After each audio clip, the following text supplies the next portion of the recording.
Cela fait 9 jours désormais que le petit Émile a disparu. Ce lundi, un ami de la famille du petit garçon s'est exprimé sur l'affaire pour BFM TV, expliquant notamment que ses grands-parents se sont un peu repliés sur eux-mêmes. Les jours passent au Vernet, Alpes de Haute-Provence, et le petit Émile, 2 ans, n'a toujours pas été retrouvé.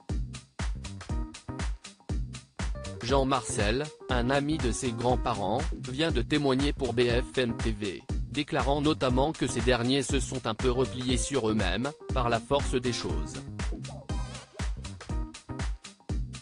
J'espère qu'on se reverra, et qu'il y aura une issue si possible favorable et que, en tout état de cause, on pourra se revoir sereinement, ajoute-t-il.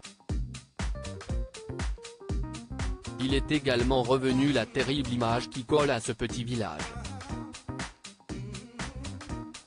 Car la disparition de ce petit garçon est le 3e drame en 15 ans pour cette petite commune du sud de la France, déjà marquée par le crash volontaire d'un avion de ligne de la Germann 20 en 2015, et par le meurtre de la tenancière d'un café en 2008. Le village, s'y est avant tout le bonheur, les vacances.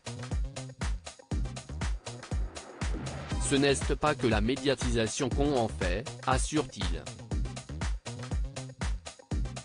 Pour en revenir sur ce nouveau fait divers qui frappe donc ce village, l'enquête qui avait été ouverte le 9 juillet dernier a basculé sous le régime d'enquête préliminaire ce lundi.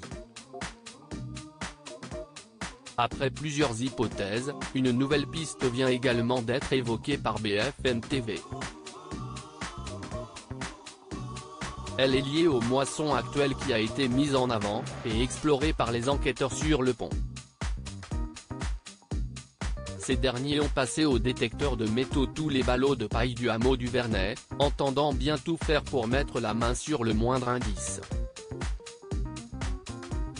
Ils ont la crainte que le jeune Émile se soit retrouvé dans des hautes herbes et qu'il soit passé sous un engin agricole, explique le journaliste Boris Karlamov. Une hypothèse partagée par un habitant du village qui a témoigné pour la Dépêche, on n'a qu'une crainte ici, si est que le petit soit retrouvé à l'automne au moment où les agriculteurs donnent à manger aux bêtes. Parfois, on retrouve des chevreuils.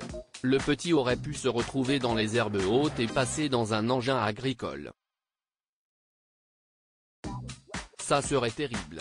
Reste à savoir si cette nouvelle piste permettra aux enquêteurs d'avoir enfin une explication quant à la disparition du petit Émile.